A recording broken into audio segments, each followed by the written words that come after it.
first thing I'd like to ask is, I mean, obviously the record really sounds a lot different than the last one. Yeah. I was really impressed with it. It's just a lot more of a rock record. Yeah.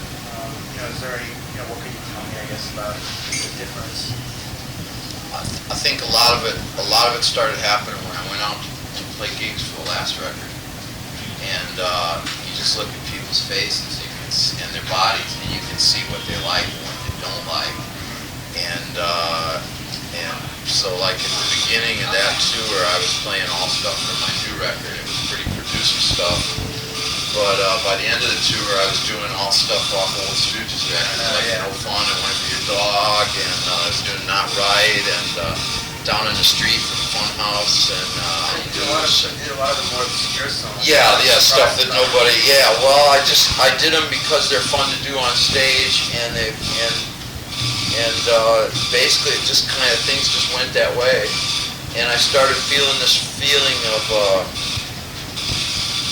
By the end of those tours, I was getting this feeling of freedom and something real basic, kind of basic thrill for myself on stage that hadn't been kind of happening in my life for a couple of years, and I started to kind of think, boy, I'd like to be in a band,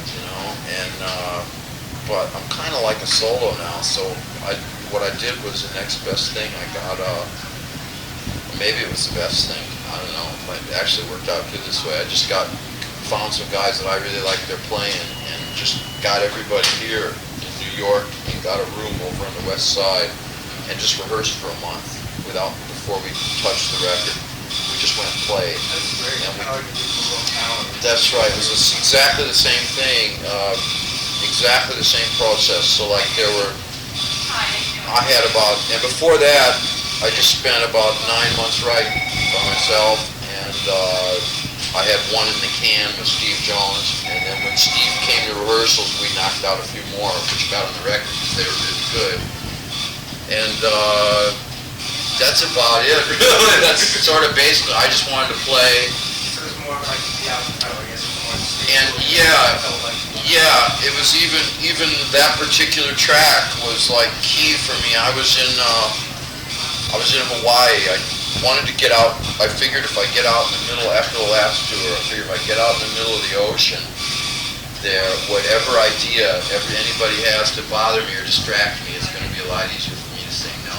Yeah. So like they'd call me up and say, "Do you want to do Farm Aid?" And I'd say like, "Well, I'd love to, but I'm too far away." So it was a really good excuse to just keep saying no and concentrate on playing. And I was working every day with a 4-track. I'd never done that before, playing guitar myself. And one day I just wanted to have a song that would get more to the heart of the kind of feeling I wanted the record to have than I've been able to do. So I just usually my process would be I'd start working around noon and fuck around until I found something I thought was good for tape, and then start taping and arranging it. This time I just turned on the tape and I just said to myself, no, just use your instinct. And so I had the tape on first and just literally just put my hand on the guitar and to see what would come out. And it just came up, and I thought, that feels good. Fuck it if it's been on, it's the simplest thing, and almost a monkey could almost play it. You know what I'm saying? But that doesn't matter. A monkey didn't play it, I played it. So so that was a sort of a breakthrough for me in terms of kind of just changing the way I thought about what I did. I wanted to change what I thought about what I did, and I wanted to change the whole process. And people gave me a lot of support during the last tours when I would do the stuff that just came naturally to me. They were giving me a lot of support, sort of saying, we like this. I thought, well, if they like it and I like it, that's what I should do. Do you think that's helping them, like, rather than just like make like a blah blah blah part 2, to do something different like this? That's, I don't know, did that really find that like stimulating? I found it real stimulating, and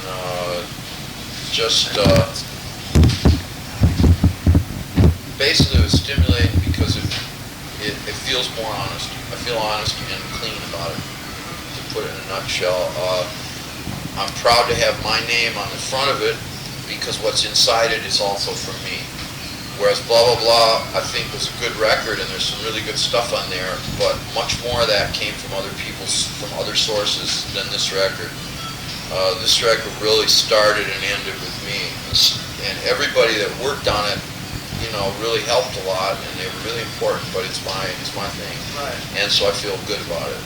Well, like, I I mean, feel like, you know, if somebody buys it, then they're going to know all about me because it's from me. right. And that's probably why the songs are so simple, is because I don't know very many tricky chords. I just know basic.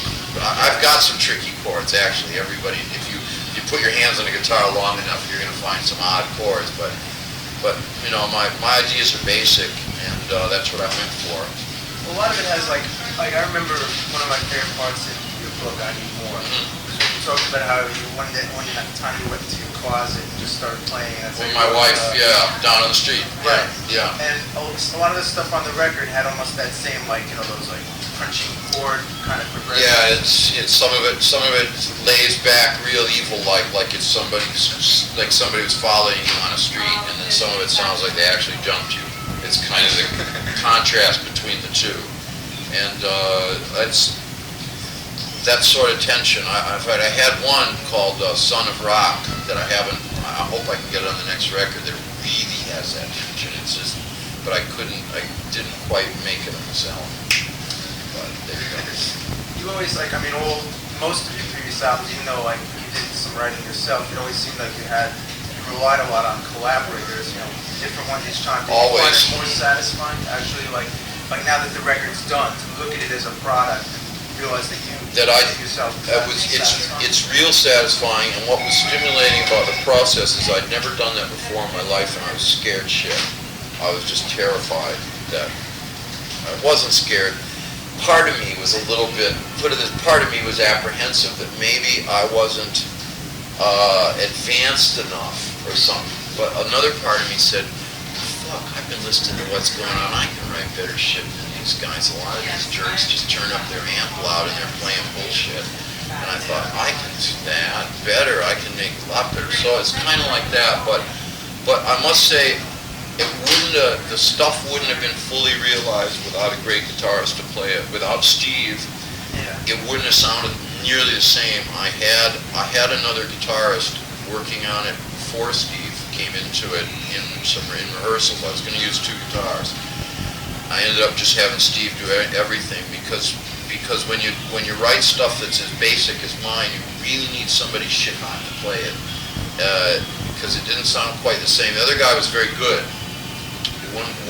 But Jones really brought something special to it and really took it over the top.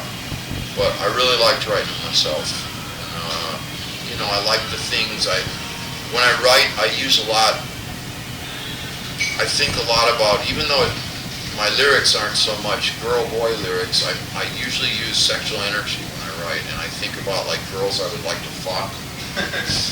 Or girls that I'm never gonna fuck, but I'm gonna keep in there trying. I might get lucky. Or girls I used to fuck, or I'm about to fuck. I think about that a lot, and that seems to get the ball rolling. That, or just sometimes just the joy of the way the chords sound.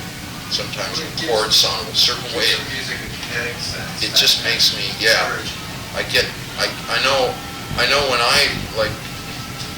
when Megadeth's album came out, which I liked. I quite liked it. I think it's beautiful playing on there. I was using that. My doctor was telling me I should cut down on my caffeine, so I would use their album. It worked just as good. Really, it's just, so it was okay, Do you find, like, I've seen you at a lot of shows around here in the last year or so, you seem to go out a lot. Do you, like, find any inspiration in, like, younger bands or things coming up? Yeah, I do.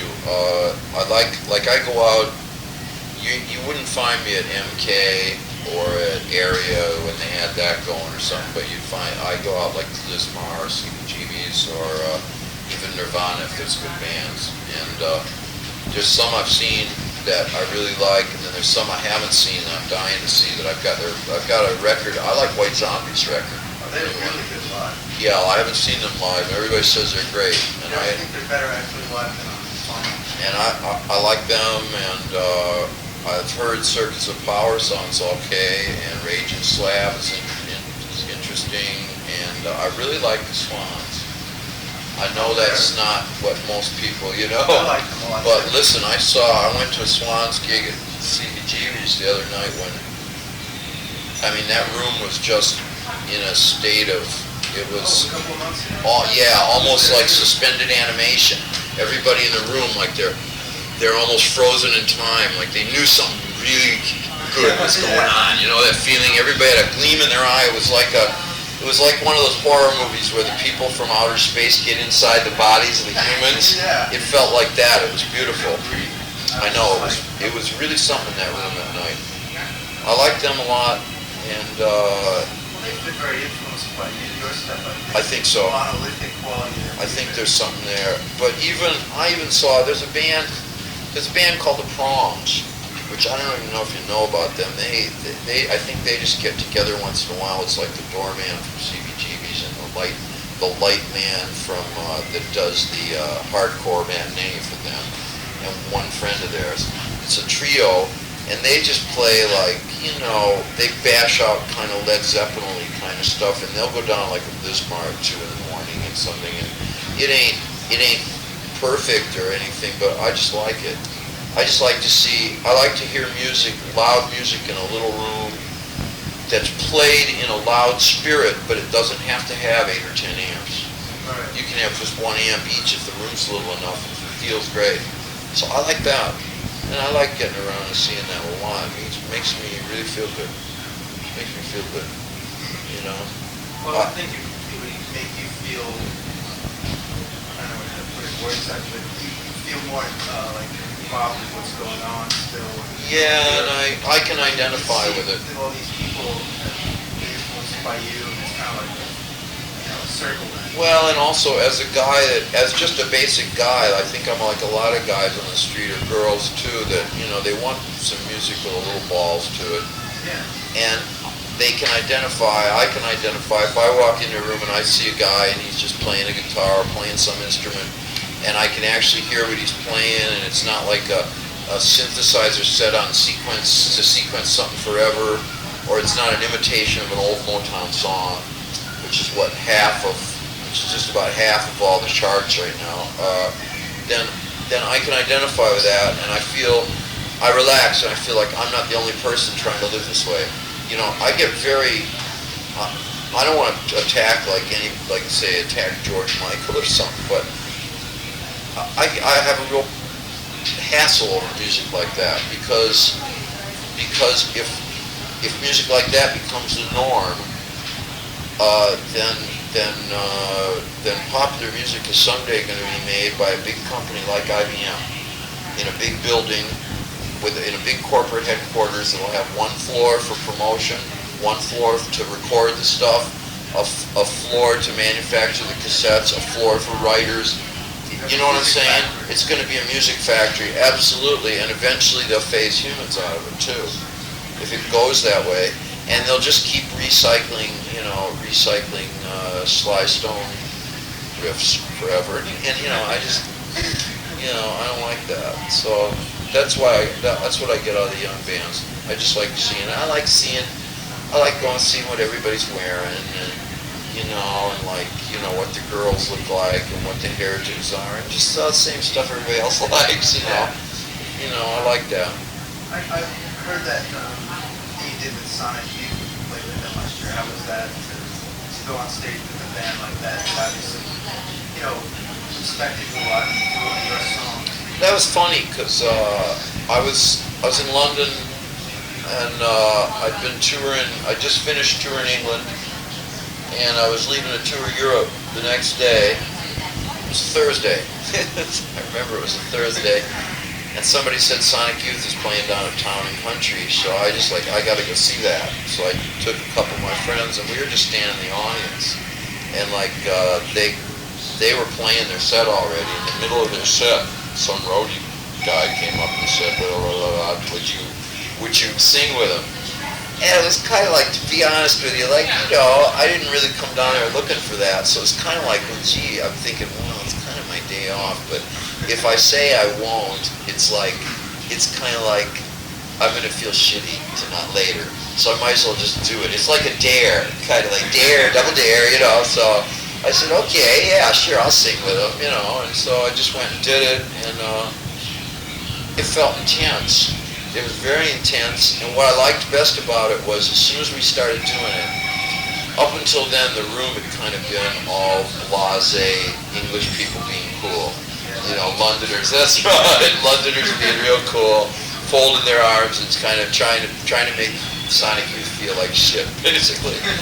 And as soon as we got into it, they got real bonkers. As soon as that song started, I think a lot of it's those 3 chords. Because those are basic. You know, the it's just music to destroy your brain. And so everybody, the whole room started, you know, and that just felt great. And so I was like happy. I like that, you know. And then when I didn't really talk to him much, anything. I just played the song with him and left, and then I just said thanks. I'll see you later. I gotta go home. Just left it at that. There was this girl with big, with really big tits and a sheer blouse, standing right behind the stage. I think she was there with them or with one of their road crew or something. Right behind the stage while we did it, when we came off, and she was like going like that. I was really getting excited. I was really making me like, wow. And I didn't want to. I mean, I'm not out looking for that kind of thing. I'm not like Steve Jones or something who's like, you know, but I was really sort of, and I came off stage and she was like, oh, it was great, you know, to shake your hand, and I was like, oh boy, and I just wanted to just grab her and take her in the bathroom and fuck her or something, but I didn't. I just went home because I had a gig the next day, and this is easier, but I got horny. I felt horny. It's a problem. It used to be a big problem for me because I used to be so horny that I spent almost all my time between the drugs and the girls. I didn't have any time left. That was a problem then, you know, but anyway, yeah, I liked playing with them. I wish they wouldn't take so long. They take forever between songs. It's fucking ridiculous. I ain't going for it. The girl in that band, by the way, she's really cool. She's a good player. She's really... Anyway. Were you surprised when blah blah blah really was so successful, you know, in the sense that you really were kind of catapulted back into the public consciousness? Well, back. Yeah. That really did it surprise you, or were you kind of like expecting it, or it hooked you? I'm sure it did. Yeah, I was happy about that. I was kind of aware that I thought there were a couple songs on it, particularly "Cry for Love" and "Winners and Losers." Those two I did with Jones. I thought those were real well written. I didn't think they'd be ignored, and thought "Blah Blah Blah" was a pretty good song too. And I knew I don't know if I was surprised or not. I was just happy about it. Put it that way. You know, I was happy that people would come and check it out like that. About the tour, I mean, I thought the tour was particularly impressive because I really liked the record, you know, but sometimes some of it, the production was a little bit, I don't know. I know. It seemed like live, it really just, the show, I saw you out at, all the way out on Long Island at that place, A Street. Oh, did you go to that? Oh, Yeah, I was wow. in the front row at that show. Wow. That was, I thought it was a really religious experience. That was quite a Great show, yeah. Well, did you find it like, kind of like, triumphant tour? I'll tell you what the deal was with that whole tour. I know what you're talking about, the whole thing of coming, not having played for a while and coming back and saying, right fucker, here I am, here's me, check it out. It was almost like, I felt like a gladiator or something about the whole thing. It was the first time in my life, ever in in my whole career that I ever did gigs without taking something first to get my courage up. So that was different right there. So then I had to say to myself, it got to be a whole question of who the fuck am I? What am I doing with my life? Can I do this really, or am I just a stooge for whatever drug I'm on? So that was part of it.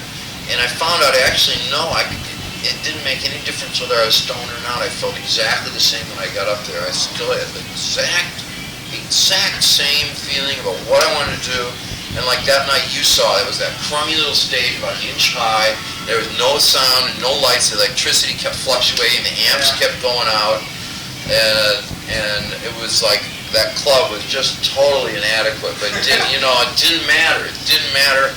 I was just like, no matter what, I just couldn't stand and be polite, like if I had to just start screaming into the mic just to get some vibe going, then I was going to do that, whatever it took. And I had to work a lot harder on this tour than I ever had to work, like I had to cut down to 5 cigarettes a day and not quit, and I had to go out and do all this shit I never used to do, like talk to DJs and do interviews. It was a lot harder work. So by the time I would get on the stage each night, I really knew that this is important to me. And in a sense, I have a very keen sense of the fact that I'm going to die someday. And so I really realized this is my life. This is the most important thing I'm ever going to do in my life is right here at this moment. So I felt very strong about it. Did you have any plans to tour now? And it did feel kind of religious.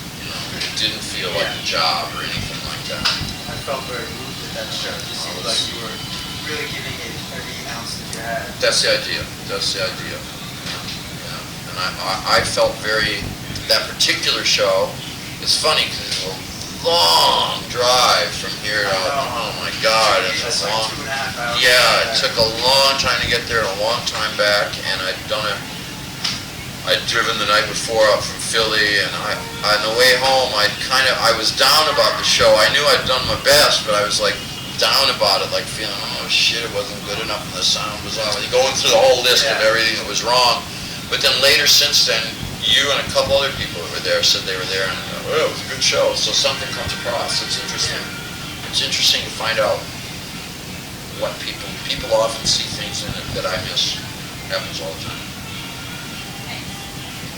Do you have any, will your next tour be any different, or do you have anything planned for? Yeah, right now I'm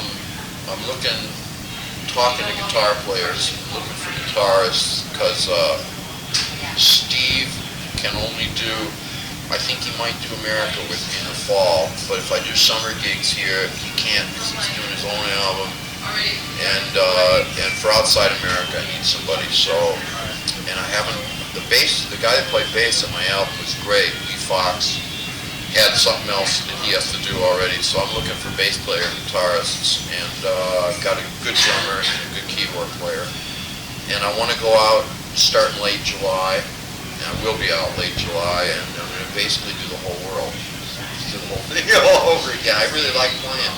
That's what I like to do. You had the last time a lot. I was really impressed. Some of the bands you had before that seemed more like, like they weren't really into it as much. It was that band you had on the last tour, Kevin Armstrong and those other guys, they were very into it. They really worked hard. Kevin's working on something else, but I'm keeping, still with Seamus, the totally bald keyboard guy. He was good. I liked him, and I've got a new drummer, but it's the same spirit. I've been working closer with my bands than what I used to, and a lot of the reason they didn't used to look into it was that everybody was so stoned and drunk all the time, and it gets in the way. Gets in the fucking way. Those things are fine recreationally, but when they become a part of your life, you can really, really run into big problems. And I ran into it. That's the other reason I wrote better on this album was there's the first songs I ever wrote without being stoned too. Always used to have to get stoned first to write a song. And that worked, I think that worked fine for about the first 2 years, like the first couple albums, even up through Raw Power. Although Raw Power I was starting to come apart at the seams. But after that, what happens is if you take enough drugs for enough period of time, your brain goes soft. I really think it happens. I really do. And it started affecting, finally I was putting out albums where like I think 1 or 2 songs were really good and then some of them weren't as good. You know? So I think it helped. I'm not preaching. One question I'm just, just for myself, I'm just curious about. You, like, for somebody who's really into you, it's like, you can really go nuts, so, like, spending money on like this. I'm curious what you think about the massive amount of, like, rare material, like, going around there. Like, I just saw, like, a couple weeks ago, they just put out, like, 2 French records, like, on New Roads, of, like, Stooges material. Yeah. Just, like, I have, like, the Rico Basic session we did, like, 3, and there's, like, Luther, like, like, there's like millions of things you could really go nuts Okay, on. well, what do I think of that? You mean in terms of how would I evaluate their interest in the consumer? Putting it that way, I would say that only if you're somebody that actually. Okay, some of the best stuff out of it is the stuff that I did with Williamson that's actually unreleased studio tapes. Like Give Me Some Skin, I Got It Right, Tight Pants, Scene of the Crime. I have all that stuff. All that stuff is definitely worth having in anybody's record collection. That stuff's killer, and Tony DeFries, the pig asshole faggot for not putting it out. He's an idiot. And he didn't know what he had on his hands, how great I fucking was at the time. So fuck you. And wherever you are, asshole. And the bootlegs of my live gigs, generally I wouldn't give you 2 cents for any of them. They're worthless to have, except for Metallic KO, strictly for laughs. It's a great, if it's a great party record if it's 6 in the morning. You know, because I say it's got to be 6 in the morning because you don't want to notice that, like, the bass player and the guitar player are playing different songs at the same time and everything's totally fucked up. But for laughs, for attitude, that's a great record. For attitude, my attitude was absolutely correct in that situation. I'm proud of that record on that basis. I'm proud to hear a record where the singer is actually a human being present. Instead of what do you get now? You get some professional asshole saying the same thing in every town, and he's got his rap worked out, and he just wants to make money. Well, that's fine. He can make the money, but it's not of interest to me. I'm not going to go out and spend my money to go to the gig and go home and go, wow, that was exciting. Gee, I wonder if Whitesnake is going to be even better in the next market. You know what I mean? Fuck that. You know, that's bullshit, you know. So I liked that, you know. I mean, in terms of that, I always liked the Stooges better than Led Zeppelin at the time because we had a cooler singer. That's my attitude, you know. Fuck all that shit. So I liked it because it wasn't all professional and fake. But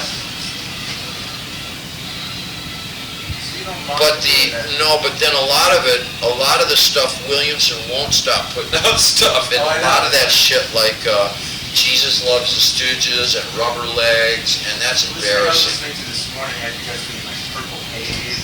Oh, that's probably me and Steve doing Purple Haze. Or was it Stooges? Really? Yeah, it was just you were singing and playing guitar. See, I haven't. I was like, why didn't it? I mean, it's like it's cool to have it just for the purpose, but it's kind of like this guy just dredging up like. No, well, basically, he's an old friend of mine, and I'm on to other things now, and I don't see any point. I can't see any point in spending my time like having meetings with lawyers about how to stop it. So I just let it go out. But I would never. I would advise somebody basically that there were 4 or 5 songs I mentioned earlier. Yeah. Those are good, and that's really all he has that's any good. All this stuff comes from James. James wants to make money off the band. He wants to make an easy buck without working. What about that later? Like, I was just curious how come that stuff like Warrior Tribe and all that kind of stuff didn't come out. Was that like a shelf? I didn't. No, it shelved because I didn't feel it was up to my standard. I thought what I wanted to do was harder than that. It sounded just not quite right, so I held it. That's fine. I held it. I thought it wasn't one, it wasn't the other. If it was a studio album, I would have preferred to make something like Blah Blah Blah, which I did. If it was more of a rough and rock and roll album, I'd make something like what I've just made. It didn't fit.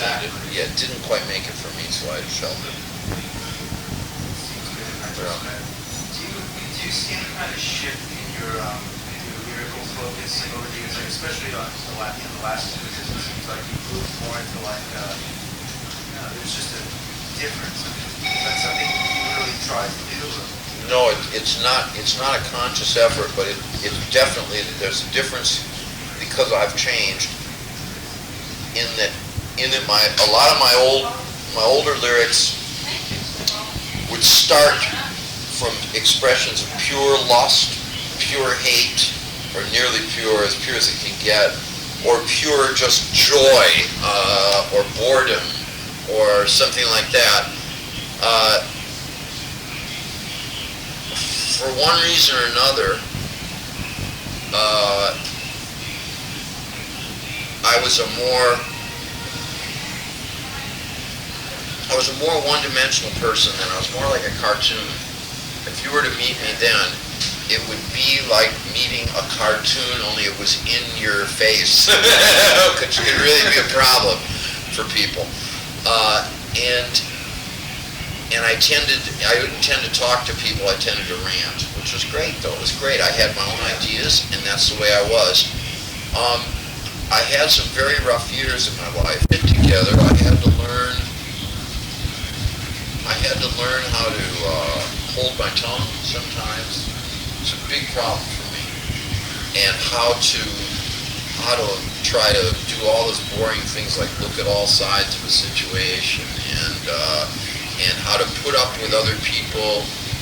Like, I could never live with a girl before for more than maybe 3 days, and then I have to get rid of her because I couldn't let her near me. Whereas now I actually live with one.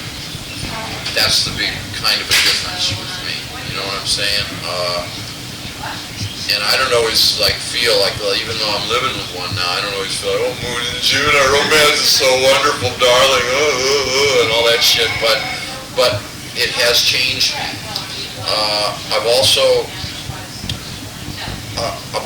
been enjoying the world at large. Like, I enjoy things that people do that have nothing to do with what I do. Like, I enjoy golf when I play it with my dad, or I enjoy the theater when I go to if I go to a play once in a while that I like. I even like movies. A few of them. I didn't used to like any movies.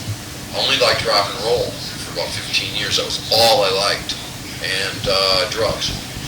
And so because of that, there's something that's changed in my lyric, because I can't, like, I couldn't write cock in my pocket now the same way. If I was writing it now, it would be a little different. You know, it's more like, it would be more like, I've got a cock and I might use it. You know what I mean? Whereas, and I still might use it, so you watch out. Whereas before, it would have been, right, I'm going to use it right now, so there's a difference there. And I can't lie. Do you think also, the fact that you're married now, you have kind of more of you have more order in your life? I have a great deal of order and discipline. Does that give it more of an impetus to your art? It's made it possible for me to to get more work done, and to give more time and hard work to make a song sound good. Yeah, it's definitely helped.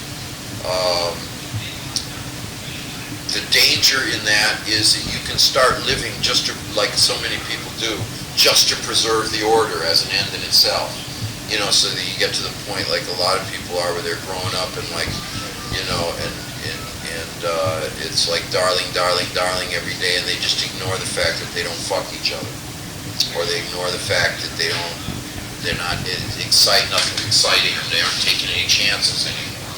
So that could be a problem, and I avoid that. I just basically really think hard about if if I'm being orderly and being disciplined, it's only for a reason. It's that I want to create, I still have this dream that I want to create this kind of music that basically, 3 words, gets you off. Those are the 3 operative words, gets you off. Most music does not get me off. When some does get me off, I am very, very grateful. And I'm really happy about that, and I get really excited. And so, just I'm monkey see, monkey do. That makes me aspire to do the same thing. And that's how I operate, simple as that. And that was when I first heard the Kinks doing Really Got Me, and Bob Dylan doing the stuff on Highway 61, and the early Stones, and that was the first stuff, and even the Kingsmen's version of Louie, which is a killer, and even the fucking Cannibal and the Headhunters doing Land of a Thousand Dances. That shit got me off, and that twisted and warped my mind so that that's what I wanted to do in my life. Right. And I'm still that way, and that's the one pure thing I have left in me. You know, that's the one thing that sort of keeps me feeling like this is worth doing. Yeah. Do you think, like, one thing I've always been curious about is you seem to have, like, for a lot of different facets in your personality. Like, on one hand, like, you are a literate person, and you have a certain intellectuality about you, which, people might not see, unless they really read your interviews. Sure, yeah. But on the other hand, you have like, more than almost anybody else in this era, you really can express, like, that raw animality. That real, sure. Like, power. Like, how do you find, like, integrated that into one personality? Like, is that like it's funny reconciling the two. It's real hard. I think I definitely prefer the animal to the. It's a lot more fun. It's a lot more fun being an animal. But I'm more effective when I use the other. So you know what I mean? It's like. You kind of have to use them both then. I think so. You have to basically get it all working for you. That's when it's exciting. When it works against me, I found it was boring, and it was boring to others too. When I made Raw Power, I think was the ultimate blast of that. The album just had fire in it, but because I was in the grip of those forces, as opposed to orchestrating them. After we did that album, we all moved out to LA. 6 months later, you had a band without a record contract, without a manager, without proper tours, without good nutrition, with the worst kind of girlfriends, with evil drug dealers all around us, and it resulted in the Metallic KO, which is not a thrilling album. It should have been a thrilling band, but instead it's just a funny album, and you kind of admire this guy's guts.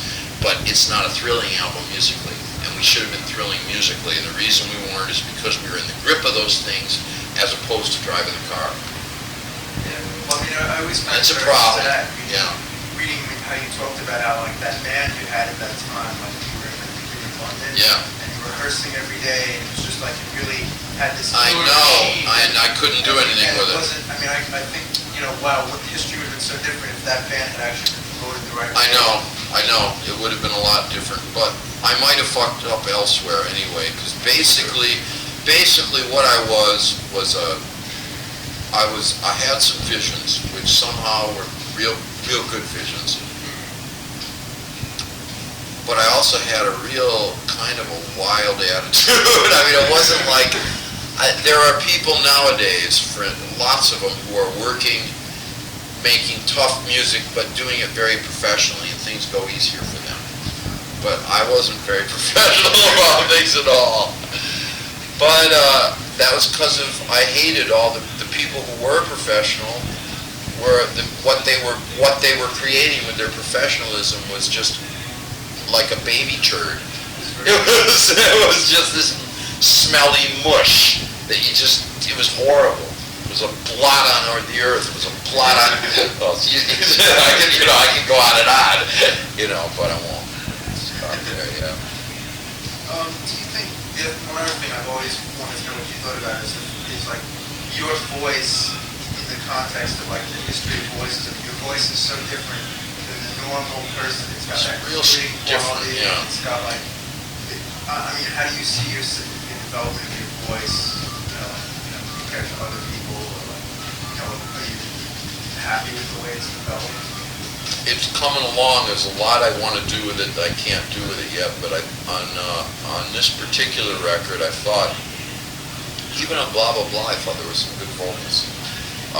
And then on this one, I think there's some parts. The first two lines of Cold Metal, I like what I'm doing with it. Or it's just like, it sounds like that guy Freddie in Nightmare at Elm Street. Hi! I really like that. And I like what I do with it on Squarehead very much, especially at the end of Squarehead, where that's all just improvised, all that. I really like that. I couldn't have done that before because of the smoking. My throat was very weak. Other people can smoke as well. They can sing like that their whole career, but I can only do it under duress of discipline. I kind of just have to keep working on it. It's funny, even though it sounds strong, in some senses I have a weak voice. When I push the high end, I quickly lose my voice, and I have problems on the road.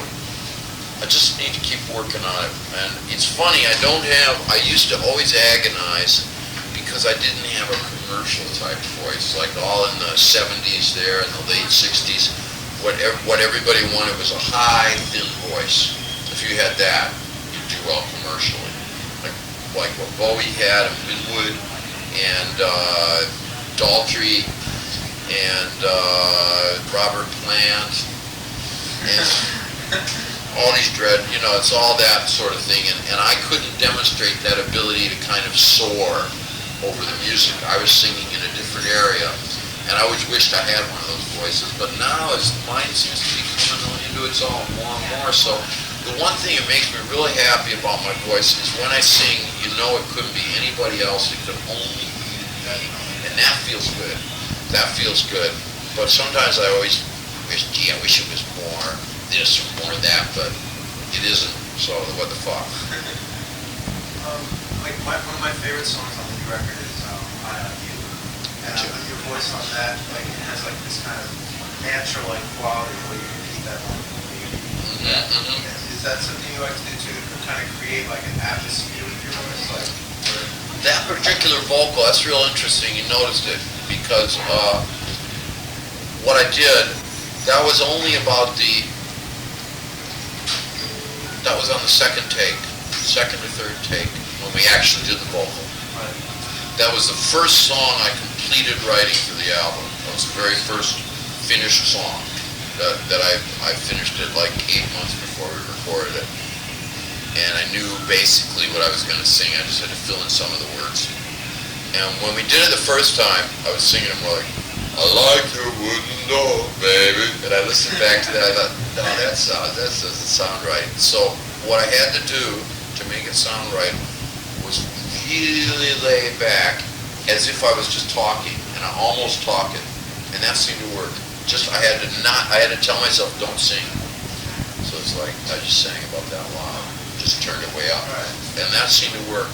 And then when the other part comes on, it's a good contrast, because the other part is singing hard. So I wish to hell that records were only on tape, because if it wasn't for the vinyl, that particular cut goes on about another 5 minutes from that point, where it's just starting to take off. Yeah. It just flies.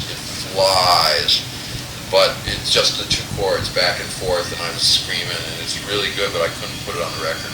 So I'm going to wait and put it on something sometime, or something like that, yeah, because the long version's beautiful. Do you find that stuff like the title track or the Squarehead, was that kind of reflections on your philosophy? Yeah, Squarehead is about instincts, about power and freedom too. yeah, all that's Things that you really those things are real important to me. Instinct's basically about,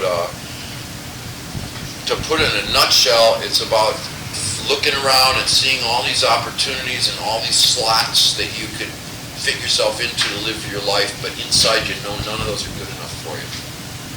You just don't feel that's good enough for you or that that's right for you.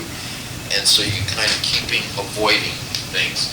And you avoid this and avoid that, you know what I mean? Yeah. You want to avoid what would impress your dad if you do that, and avoid what would impress your friends, and avoiding what would impress the guy down at the bank, and just kind of avoiding soap operas. You know, it's just, that's why I say I'm running like a deer. You know, kind of running, just keep away from that shit. I don't want to be filth. But it's also, there's a lot more than that going on in the song, but that's basically the feeling about it, and feeling that I have some instinct that's telling me there's something better I can do. And power and freedom is just exactly what it says. It's just, I just think that a lot of people walk around, and myself included, very often feeling like, fuck, I got no fucking power and I got no fucking freedom. Fuck. That's it, really. And I try to examine in that the sources of that feeling, and also the question of like, you know, pointing out, just saying, like, none of your cool friends are going to help you with that, Jack. You know what I mean?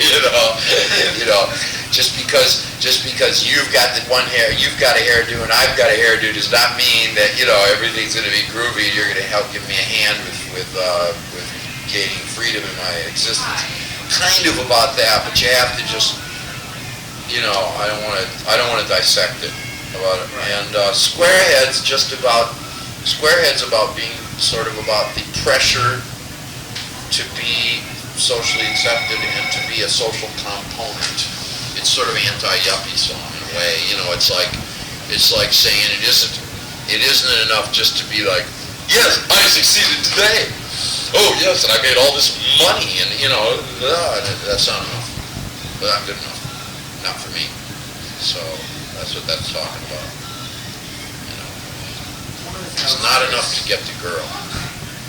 I don't think so. One of the things on that record, I was curious with besides, you get tired of her anyway. I'm sorry. I know. You wake up and say, can't you go do some laundry or something? A lot of shit. Anyway, the production on the record, yeah, I mean, he's great. On Ball Bots, like, a lot of it was that kind of like more orchestrated, yeah, very filled-in sound. Yeah. This one, Bill as well, I've listened to some things he's done before, like what he did on that last Motorhead album. Yeah. Where he gets a very basic sound, but yet it's very rhythmical. Like, that's what I noticed on this record. It has a lot of rhythm to it. Yeah. Is that something that you wanted to try? That's a lot from, basically, I started having meetings with, I want to say blah, blah, blah, in David's defense. He did a great job as a producer for me at that time, because at that time, I hadn't been on the road 9 months. I wasn't in the swing of things. I didn't have a band of my own. And had I tried to do that, this kind of a record then, I would have fallen on my face. It would have just been loud. But I don't think it would have grooved like this one. And David did a good job at that kind of record. There's a lot of brilliant things in that record. What I did with Bill was different in that all during the time that I met with Bill before we went into the studio, and then all during the rehearsal periods and everything, all that impetus was coming from me, and all I really asked for Bill to do was pick up the phone when I called him and say, yes, you can come over. And then I'd come over with these demos of me playing guitar, totally distorted, but just rocking too. The stuff was rocking. And I'd come over with my versions of Instinct and Tom Tom and my version of a whole lot of stuff that's not on the record. And I'd just sit and play them for him. And we'd sit and play records by other groups that I liked. I played him some Guns N' Roses, and I played him some AC/DC. You know, everybody likes that, but it is good stuff. And I play him different stuff that I liked. Old Steppenwolf, Doors, and The Who, Meaty Beaty Big and Bouncy. It's a very good record. And we just talk about music and talk about snare drum sounds and stuff, but really it was all it was down to me. What I really wanted was somebody who who would have a sympathy for what I wanted to do. Just once I wanted to work with somebody that wanted me to help me do what I want to do instead of some guy like trying to make me into, trying to mold me. And this is what I started to trust him and realized this guy actually likes what I like. And he meanwhile, he knew every cut on Funhouse. He knew he's got all the old Williamson stuff. He's got all the Ashton stuff. He's got all this, he had really understood what I was trying to do, and he helped me do that. And where he came into his own was, I didn't want to, in rehearsals, we didn't arrange the band. We just gave the songs beginnings and endings, and let everybody play kind of loose what they wanted. And the last week of rehearsals, he came in and taped us with a little cassette machine about the size of this one. Just sat with it like this. And then he did that for 3 days. And listened back. Then he listened back and got real familiar with that as we were doing our basics. Now, when you do a basic, the way I did this record is just the drum, organ, bass, and guitar, real simple parts. And then when we built the parts over it, all he did was selected phrases that we were already playing in rehearsal and said, I think that phrase would be better than to use totally in this song than using that phrase plus the other two you're playing. He just took parts out or accented a part, like I prefer this part to this part. But unlike most producers that try to produce rock cleverly, he didn't do anything like, well, now I'm going to show you a part you can play here, or anything like that. It was all strictly down to me and my band, and all Bill did was put it in some order, and that's what he did really well on it. And he was great working with Steve Jones. If you listen to the thing on earphones, or with a really good stereo, or even just with any stereo, but more than once, you start to notice textures in the guitar. They're unbelievable. Like a Cold Metal, it sounds as if Steve is just playing the same riff over and over whenever we're on that, whenever we're in A. But it's not. If you listen close, you'll notice he starts out playing on one guitar, then another guitar comes in, not the one that hits the power chord, but another guitar comes in playing the same riff, but on a different part of the neck. And it's, so yeah, you get the harmonics going. And then then at another part in the song, the organ comes in playing the same riff behind that, but so that you can barely hear it. It's barely audible, but you feel it. And he did that throughout the album. And he was brilliant at that. He was also brilliant at keeping the keyboard. I wanted to use the keyboard because the keyboard is a perfectly beautiful instrument that's just always used wrong. And I knew it could be used right, and Seamus has got a lot of talent, and we did the same thing. We just let him play it all over the place. We let him overplay in rehearsal. And then Bill cut it back to where you just use it on the record. Even on Tough Baby, you hear a thing, it sounds like that's bass and guitars and drums. You hardly even hear an organ, but it's there. We just had him turning his Hammond on and off through the whole thing, and it makes a sound in the bass like it sounds like a monster, and you can hear that if you listen close. There's a lot of stuff. It's the kind of record, I've heard it now, I must have listened to it 300 times. I like this record a lot because I'm proud of it. Like, I'm proud of this in the way I was proud of Raw Power, and the way I was proud of Funhouse. I'm proud of this. And I always hear something new. Every time I'm still hearing stuff. He did a great job for me. I think it's the best production Bill's done in a long time. I'm really pleased with it. He was good to work with. And he was good with the guys in the studio because it wasn't some idiot telling you something. It was a real musician, and he could talk to us in those terms. He'd say, come on, give me another take because the bass drum isn't locking with the bass guitar, or the rhythm that you're playing on the organ isn't locking with the rhythm guitar in the B section. And we believe him because he's a real musician. He can talk to us in our terms. So it really helped. He did. We really, because what we wanted to get, basically, we wanted to get wanted to capture the joy and the exhilaration that I feel when I do this kind of music, but make it actually sound good. And that's what we were after. And I think we got some pretty good results. Oh, definitely. Yeah. And he brought down like, he had like 30 guitars for Steve to choose from to play on different parts. Yeah, he had everything. It was laying all over the studio. Ridiculous guitars, just absurd ones. Absurd when I say, like, beautiful instruments everywhere. And lots of amps. We had every amp to choose from. So he was thorough at that side of things. You didn't feel like you were in with this guy that, like, right, every record I've ever made has been a hit, and yours is going to be a hit too. And but that's how a lot of them are. We're not leaving the studio until we have a hit, and all that fucking jive shit. A lot of bad experience. Yeah, and I didn't want to get. I've listened to some of the stuff that. What's the guy that does Crew? He just did Poison. Wehrman. Yeah, I've listened to him and Wagoner and Brody, Rick. Yeah. And some of that. That stuff ain't bad. But and I was thinking about calling up one of those guys, but in the end, I found it didn't hold my interest for more than one play. It's just kind of shallow. Yeah, and I thought the guitars sounded too flyaway. The guitars, they weren't the way they were miking the guitars. I don't know. It was too much room or something. It just sort of sounded. I got bored real quick. So I wanted something a little more dense. I took a chance with Bill because he can get real esoteric and out there and start messing around. But he didn't. It was great. I really liked working with him. I thought Mike Klink did a good job for Guns N' Roses. Yeah, that was I really liked that record a lot.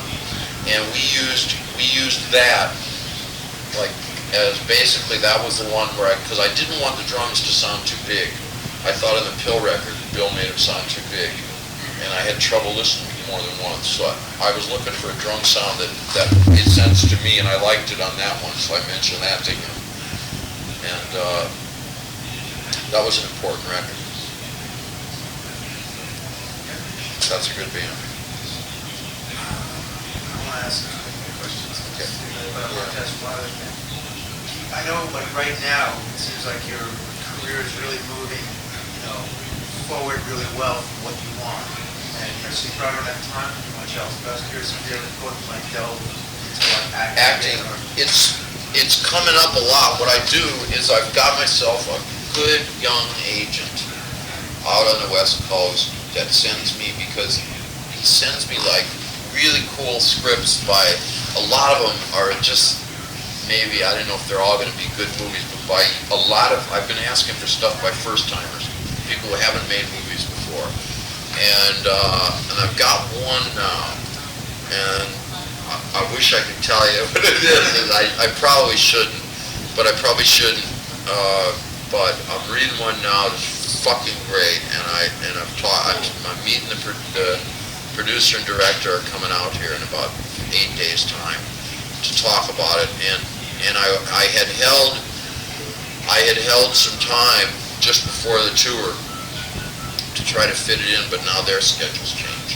This is the thing with film. So all I can do is I've gone ahead and booked my tours, and I'm going to talk to them, and if they think I can do the work and they want me for the part, I'll do it, and then we'll just have to fit it in somewhere. But I really want to do film. I really want to do it because when film's fun, it's great. There's this director I really like. His name's Sam Raimi. He made a movie called Evil Dead 2, and that's who's doing my video. Oh, great. Yeah, I called him up. I tracked him down. I love those movies. I find it very witty and funny. Yeah, so when I see like Farewell to Arms, where the guy cuts off his arm. So when I say movies and film, I'm more interested in action. I'm not really interested in I don't really want to make The Big Chill or something. You know what I mean? But I'd like to do something in the medium. And so I thought a good way to start was why not find a film director and see if he'd do my video, because he's never done rock video. So I'm going to see him, Cold Metal, I'm doing a video for. So I'm going to see him out in LA and work with him. I'm really excited because I love Evil Dead 2 particularly. I just love that. It's just like, just killer. So stuff like that. And the other movie is along those lines. I can tell you this much, it's a horror movie. I love that. I love that stuff. And it's kind of a horror movie. It has a horror aspect. And it would be makeup and everything, and there's a lot of blood. Did you not ever go into literature? You didn't want to I would like to write. I would really like to write, but I think the time. Hey. Hi. I just wanted to tell you, excuse me. Yeah. I got a call from my girls or something. She wants to know if we can tomorrow. That'd be fine. Yeah, sure, no problem. What's your schedule tomorrow, do you know? What day is tomorrow? Thursday?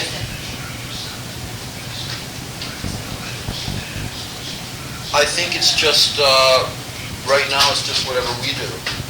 Okay, so I'll work it around that. Okay, anytime, And great. you guys are wrapping up? Yeah, Great. Okay. well, that's great. Fuck. I brought my guitar all the way up here because I had to go this. Yeah. So I liked a lot of the things that you've written interesting the poetry things that I want more. I would really like to a lot, but you have to pick up girls and stuff, in like, based in an old big boy near where I grew up, and I'd like to do something with him if he could be in the movie. What's this? It's got something on you in there. Okay.